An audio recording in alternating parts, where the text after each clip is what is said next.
ओम शांति। सुनते हैं 4 अगस्त की मुरली का मुरली मंथन। आज की मुरली में बाबा ने जो पिया के साथ है उसके लिए ज्ञान की बरसात है। बच्चे देखो बच्चे, बाबा आके ज्ञान की वर्षा बरसाते हैं। ये सारा भारत काम चिता पर जल कर काला हो गया। बाबा आके ज्ञान की वर्षा करते जिससे कि फिर गोरा बन जाता। फिर प्यारे बाबा ने कितना सुंदर कहा, बच्चे बाबा जो है ज्ञान का सागर है, बाबा पतित पावन है और तुम बच्चों को फिर से बाबा वापस लेने के लिए आया है। तो बच्चों को कितना ना बाबा को प्यार से याद करना चाहिए।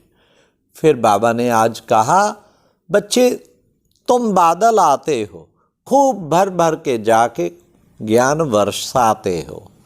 बादल आया, सागर के पास आया, भर के गया और फिर वर्षा किया।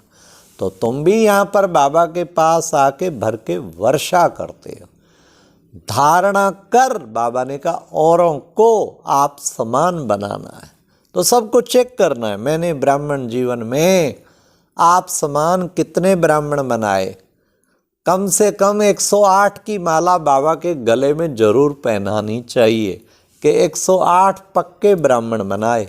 उसके लिए चाहे कोर्स कराओ, चाहे क्लास कराओ, चाहे कुछ करो, चाहे एक एक को मधुबन ले जाओ, सैकड़ों को बन जाएंगे। लक्ष्य होगा तो तरीके कई निकलेंगे, लक्ष्य नहीं होगा तो फिर नहीं बनेंगे। तो बाबा ने कितना सुंदर ये बताया। फिर बाबा ने कहा कि बच्चे, तुम बच्चे अब पावन बनते हो। बाबा आया पावन बनाने। ये सब भक्ति मार्ग की अब ब्लाइंड फेथ, अंधश्रद्धाएं समाप्त। गुड़ियों की पूजा करते, बनाते, श्रृंगारते, फिर डुबो देते। गणेश को भी ऐसे करते हैं। तो बाबा ने कहा ये सब गुड़ियों की पूजा है। फिर बाबा ने कितना अच्छा हम बच्चों को कहा कि बच्चे पढ़ाई पर बच्चों को ध्यान देना चाहिए। आज बाबा ने कहा पढ़ेंगे, लिखेंगे, बनेंगे नवाब, और खेलेंगे, कूदेंगे, बनेंगे खराब। माना कि हम पद भ्रष्ट कर बैठेंगे। तो हमें हमेशा पढ़ाई पर पूरा ध्यान देना चाहिए। बाबा ने कहा कि बच्चे, बाबा किसी को पैर नहीं पड़ने देते हैं। क्यों? क्योंकि बच्चा तो वारिस है। बच्चा सारी जायदाद का मालिक ही वो बनेगा, इसलिए उसको पैरों में नहीं पड़ने देना है। उसको बाबा ने कहा, बाबा भी नमस्ते करता है। बाबा हमेशा हिस्ट्री हाल से जाते हुए मीठे मीठे सिक्की लदे बच्चों प्रति माता पिता बाप दादा का याद प्यार और बाबा ऐसे करते थे, नमस्ते। आज बाबा ने कहा विश्व का मालिक अपने बच्चों को नमस्ते करते हैं। तुमने भक्ति में बाबा को कितना किया, बाबा तुम्हें करते हैं। फिर बाबा ने कहा बूढ़ियों को अच्छा कुछ नहीं किया जाता, तो बाप को याद करो।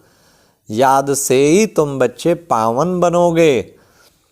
फिर बाबा ने याद का आज कितना अच्छा तरीका आज के वरदान में बताया। बाप के ओ साथ समझ, साथी समझ के सिद्धि स्वरूप बनो। सिद्धि स्वरूप भव मतलब सदा हर कर्म में साथ का अनुभव करने वाले। ऐसा अनुभव करें जैसे बाबा walking together, talking together, eating together, every time together. हमेशा इकट्ठे खाते, इकट्ठे बोलते, इकट्ठे काम करते, इकट्ठे सोचते। कभी कंबाइंड कोई दुनिया की ताकत अलग नहीं कर सकती। ये है निरंतर सहज योगी बनने की विधि।